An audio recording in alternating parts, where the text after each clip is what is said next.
Jaya Shiva, Shidambareshva, Babaji Gurudev, que possamos estar envoltos na radiância e na frequência dos mestres do amor-sabedoria, que possamos ter e permanecer, né, o amparo da luz maior, do amor, né, que se faz em forma de ensinamentos, em formas de proposições iluminativas, pois que na base de tudo está de fato o amor, e se falamos de amor, nós precisamos recorrer à figura de Samana Jesus, que foi o grande propagador dessa frequência entre os homens, a colocando como a condição primeira e fundamental para que nós pudéssemos chegar a uma condição primeiro de humanidade, para depois adentrarmos na condição de divinização, né, de ascensionamento, né, de transcendência da própria condição humana para uma condição supra-humana, divina, no reconhecimento dessa natureza espiritual que em nós já repousa, nesse alinhamento que traz eu e o Pai como um, o princípio da sagrada e divina unicidade. E trazendo a figura de Samana Jesus, nós nos recordamos de algumas palavras por ele ditas que nos parecem muito fidedignas, que não foram ou não sofreram adulteração, quando no Evangelho de Mateus, capítulo 25, versículos de 30, mais especificamente de 35 a 45, quando ele traz uma certa revelação e uma advertência associada à revelação. A revelação é que ele diz que esse suzerano celeste, ele voltaria com a sua corte de anjos e ele promoveria uma certa separação, né, colocando, né, como os pastores fazem, colocando as ovelhas à direita e os bodes à esquerda, né, e entendendo nisso uma certa divisão pela qualidade frequencial e espiritual que as consciências teriam, né? E ele coloca o critério desse apartamento ou dessa separação que se daria, né? E o critério não é um critério de quem o adorou, né, de quem o bajulou, daqueles que se declararam ser cristãos ou ter alguma natureza de fé, ou daqueles que frequentaram templos e igrejas. Não foi esse o critério ali colocado. Ele diz claramente: vinde a mim, eleitos do meu Pai. Por quê? Né, para adentrar nessa glória e usufruir esse reino que foi preparado desde o início dos tempos. Por quê? Qual o critério? O critério é porque eu tive fome e me deste de comer. Eu tive sede e me deste de beber. Eu fui peregrino, estrangeiro, e me acolestes. Eu estive enfermo e foste me visitar. Então veja que o critério é o critério da ação prática, que se faz através de um princípio de solidariedade e compaixão. No eixo de tudo isso está a compaixão, ou seja, a capacidade de ver o sofrimento alheio e se entregar, se mover para tentar sanar a dor do outro, a despeito das suas próprias condições limitantes. Então esse é o critério básico, né? Então os justos dirão: mas mestre, quanto nós fizemos isso a você? E ele vai dizer: quando a isto fizeste a qualquer um dos teus irmãos pequeninos, é a mim que fizeste. E do mesmo jeito ele vai dizer àqueles que não entrarão e dirão: vocês não entrarão nesse reino porque eu estive com fome e não me destes de comer, eu estive com sede e não me deste de beber, eu fui estrangeiro e não me acolheste, estive enfermo e não me visitastes, né? Estive nu e não me vestistes. E eles perguntarão igualmente: mas quando, mestre, nós deixamos de fazer isso em relação a você? Em relação a mim pode ter deixado de fazer, mas isso não é o relevante. O relevante é que vocês não fizeram isso em relação aos pequeninos, aos cristos das calçadas, aos cristos dos caminhos, aos cristos das periferias e marginalidade social, que vocês não alimentaram, não deram de beber, não agasalharam, não visitaram, não hospedaram. Então nós vemos aqui um princípio, que é o princípio que genericamente nós podemos chamar de caridade, né? E que é muito dignificante, uma atitude de uma nobreza sem igual, aquele que realmente se move para ajudar, para sanar as necessidades alheias, né? Que sai do seu egotismo, do seu egocentrismo, para servir ao próximo. Contudo, temos que destacar que existem naturezas distintas de caridade.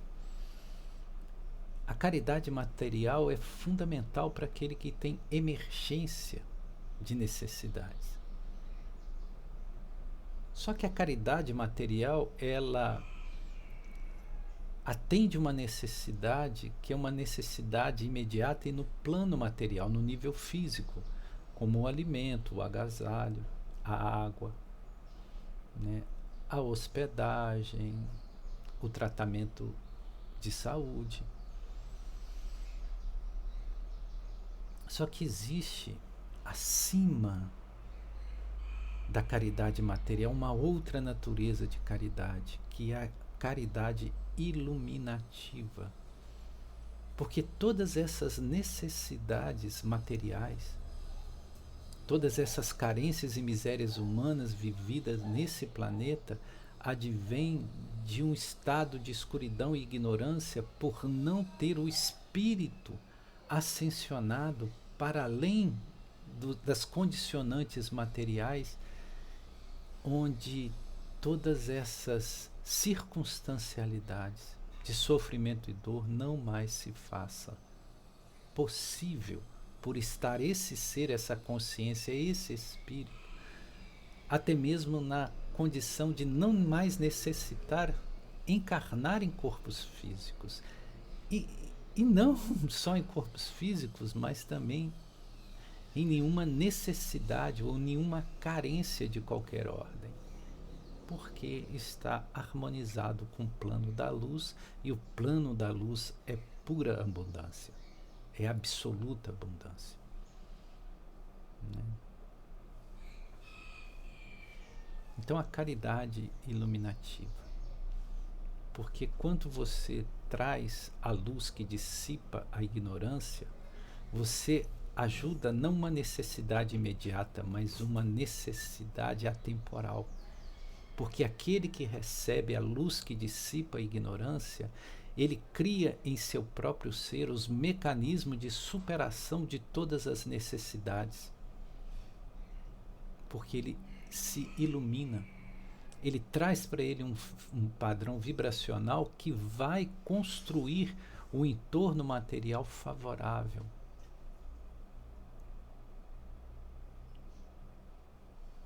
Então a caridade iluminativa, e nós estamos colocando nesses termos, usando essa nomenclatura, poderíamos ter usado qualquer outra, mas querendo trazer com isso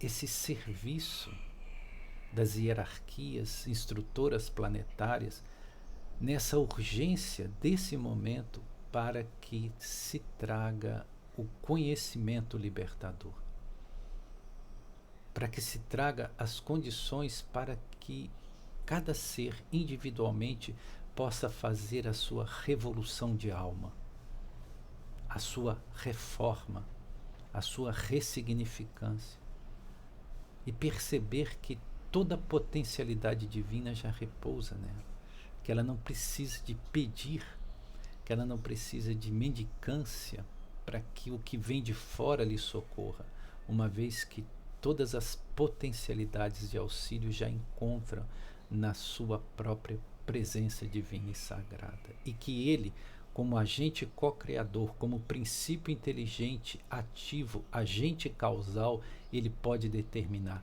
faça-se a luz, e a luz é feita. Faça-se abundância, e a abundância se estabelece. Porque nós somos isso. Então esse princípio da iluminação, dessa luz que desce sobre os reinos da obscuridade, que não estão fora e sim dentro de nós, dissipando toda a noite e permitindo que a aurora dourada, que o sol resplandecente do amor e da sabedoria possa se estabelecer, ele liberta os seres desse cativeiro da miséria e do sofrimento. Por isso que é tão importante o trabalho dos semeadores da luz. Ainda que seja um trabalho silencioso, ainda que seja um trabalho que chegue a poucos ouvidos, mas é importante, todos os dias, com persistência, com entrega, com abnegado amor, semear o conhecimento. Essa foi a maior caridade que o próprio Samana Jesus realizou. Claro que ele atendeu necessidades imediatas, realizou cura, multiplicou pão e peixes, mas isso não era o fundamental. Fundamental era o ensinamento. Fundamental é a frequência que ele fez aportar no planeta. O que ficou de Jesus não foi os peixes e os pães que multiplicou, e sim as palavras luz que ele deixou. E nesse momento de profundas transformações planetárias, onde a própria frequência do planeta está em transformação, onde a maioria das consciências estão perdidas, estão massacradas dentro de um sistema que não contempla o próprio espírito, que anulam as potencialidades do ser e da alma, que nos faz seres rendidos a um cárcere, do qual nós nem nos damos consciência dele, que nos conduz para as trevas nos prometendo luz. Esse sistema massacrante que envolve a todos, que faz com que consciências entrem em disputa com consciências, que a competitividade sobreponha a solidariedade, que a separatividade obscureça o princípio regente da unidade.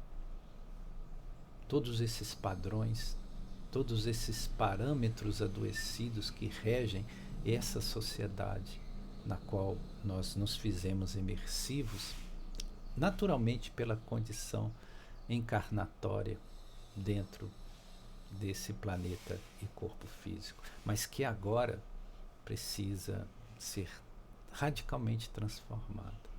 É preciso que se crie os bolsões, as ilhas de regeneração, onde novos padrões de conduta preparem os caminhos para uma nova terra. Isso é a volta do Cristo, né? Isto é o retorno da essência crística ao planeta.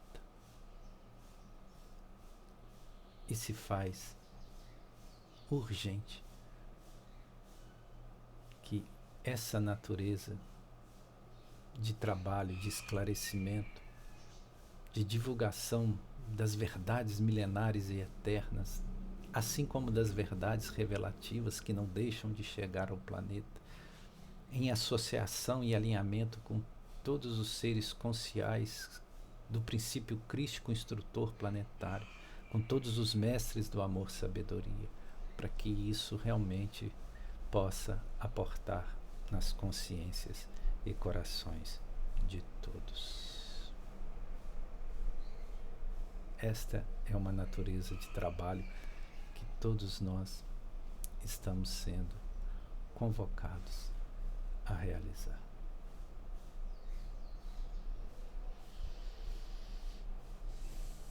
Shiva Shambhu.